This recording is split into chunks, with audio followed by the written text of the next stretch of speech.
Hello प्यारे बच्चों, नवोदय की क्लास में एक बार फिर स्वागत है। आज का जो हमारा टॉपिक है वह है एक एक नियम। क्या होता है एक एक नियम? एक एक नियम के अंतर्गत बच्चों हम गणितीय संक्रिया जिसमें एक वस्तु का मूल्य ज्ञात करके अनेक वस्तु का मूल्य ज्ञात किया जाता है। जिसमें जैसे एक वस्तु का मूल्य दे रखा है तो उसमें कितनी वस्तुओं का मूल्य पूछेगा? अनेक का। ठीक है, तो इसका फॉर्मूले हैं कुछ।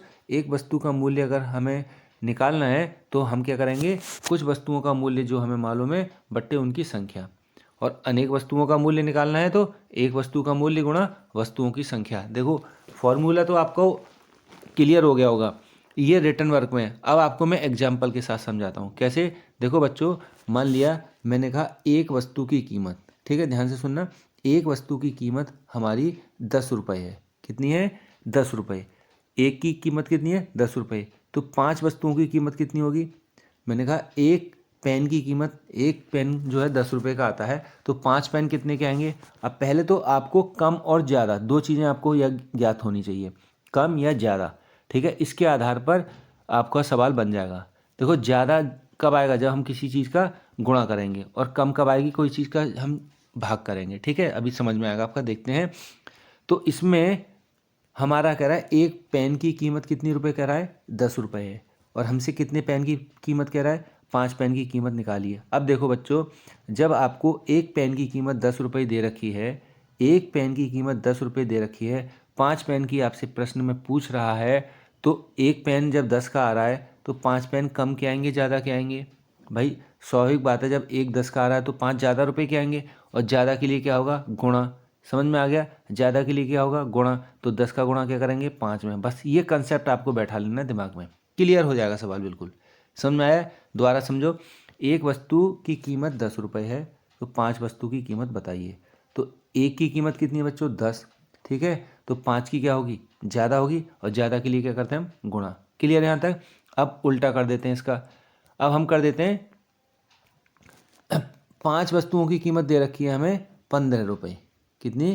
जैसे 5 5 रुपये की 15 टॉफ़ी आती हैं, 5 रुपये की 15 टॉफ़ी आती हैं, तो 1 रुपये की कितनी टॉफ़ी आएंगी? अब ध्यान से देखेंगे, 5 रुपये में ज़्यादा आ रही हैं, तो 1 रुपये में कम आएंगी। तो कम के लिए क्या करेंगे?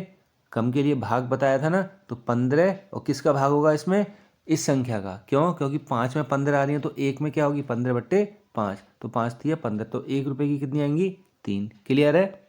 इस तरीके से हम इन सवालों को हल करते हैं। अब देखो, आपको अभी सवाल कंसेप्ट क्लियर में होगा सवाल को देख करके। अभी कह रहा है 4 कलम का मूल्य 48 रुपये है। कितना है बच्चों? 4 कलम का मूल्य कितना है? 48 रुपये है। तो 4 कलम का मूल्य, 4 पेन मान लेते हैं, P = 48 रुपये। अब देखो 4 पेन कितने के आ रहे हैं हमारे? 48 रुपये के। क्लियर है? 4 पेन हमारे 48 रुपये के आ रहे हैं, तो एक पेन कितने का आएगा बच्चों? भाई 4 48 के आ रहे हैं, तो एक कितने का आएगा? 48 से कम का आएगा। तो कम के लिए क्या होगा? कम के लिए भाग होगा, बताया ना, तो इसको भाग कर देंगे। ठीक है, अब इससे भाग करेंगे तो कितनी बार गया? 12 बार। तो एक कलम का मूल्य कितना हो गया? 12। अब कह रहा है 3 कलम का मूल्य बताइए, तो 3 कलम का कितना हो जाएगा? एक का 12 तो 3 का 12 तिया 36। अब देखो एक का क्या कर रहा है? 12 रुपये। 3 का पूछ रहा है, एक का 12 है तो 3 का ज़्यादा होगा, तो ज़्यादा के लिए गुणा, तो 12 × 3 = 36। ठीक है, इस तरीके से आपके ये सवाल एक एक नियम के आधार पर हम इन्हें सॉल्व करते हैं। क्लियर है? इसमें एक दो और उदाहरण देख लेते हैं। अब देखो अगला उदाहरण बहुत अच्छा है। 20 पुस्तकों का मूल्य 200 रुपये है। कितना है? ध्यान से देखेंगे, 20 पुस्तकों का मूल्य। अब देखो बच्चों, 20 पुस्तकों का मूल्य, 20 बुक, बी मान लेते हैं, बी फॉर बुक। ठीक है, 20 किताबों का या बुक का मूल्य जो है कितना रुपए है? 200 रुपये। अब क्या कह रहा है वो? 200 पुस्तकों का मूल्य बताना है हमें। अब 200 का कैसे बताएंगे? तो पहले एक का निकालेंगे बच्चों। एक का क्यों निकालेंगे? पहले एक का निकालेंगे, फिर उसमें हमसे जितने का पूछ रहे हैं उतने का हम गुणा कर देंगे। तो एक का निकालने का क्या नियम है?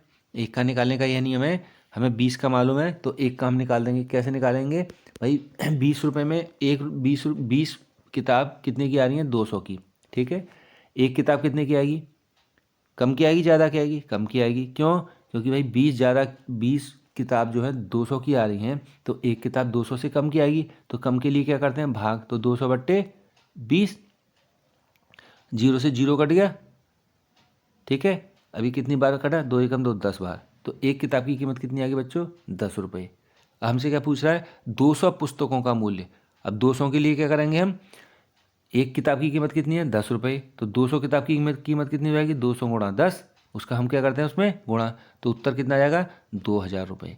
क्लियर है, इसका उत्तर 2000 रुपये आ जाएगा। अगला सवाल पढ़ते हैं, बहुत अच्छा सवाल है भी।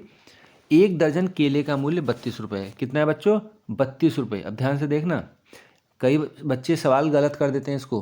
कैसे, एक दर्जन में कितने नग होते हैं, एक दर्जन में होते हैं 12 नग, यानी कि एक दर्जन में कितने केले आएंगे, 12 केले, 12 नग या 12 केले, कुछ भी कहें आप।